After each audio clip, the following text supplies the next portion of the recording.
নমস্কার, আমি অনিতা। অনুষ্কা অনিতা চ্যানেলে সবাইকে জানাই স্বাগত। আজকে আমি পাললিক শিলার বৈশিষ্ট্য সম্পর্কে আলোচনা করব। তো চলো শুরু করা যাক। 1 নম্বর পয়েন্ট, এই শিলার মধ্যে কাদার চির খাওয়া দাগ দেখতে পাওয়া যায়। 2, একমাত্র এই শিলাতেই জীবাশ্ম দেখা যায়। এখন জীবাশ্মটা কি জিনিস? জীবাশ্মটা হলো শিলার গায়ে পাতা, শামুক, সাপ, মাছ, কোনো প্রাণী বা উদ্ভিদের ছাপ থাকলে সেটাকে জীবাশ্ম বলে। তাহলে এই শিলাতেই জীবাশ্ম দেখতে পাওয়া যায়। 1 নম্বর বললাম কাদার মধ্যে চির খাওয়া দাগ দেখতে পাওয়া যায়, কিন্তু ফাটল নয়। আর 2 নম্বর কি বললাম? এই শিলাতে জীবাশ্ম দেখা যায়।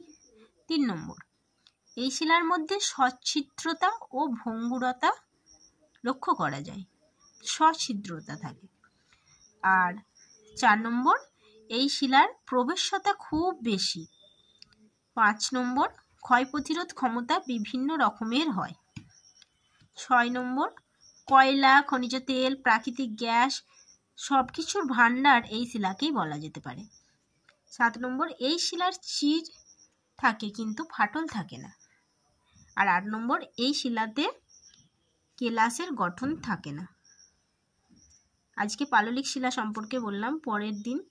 আগের দিন ভিডিওতে আমি আগ্নেয় শিলার বৈশিষ্ট্য উদাহরণ আলোচনা করেছি। আজকে পাললিক শিলার বৈশিষ্ট্য বললাম। পরের দিন আসবো নতুন একটা অন্য ভিডিও নিয়ে।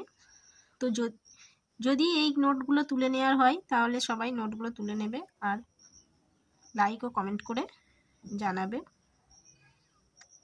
নমস্কার।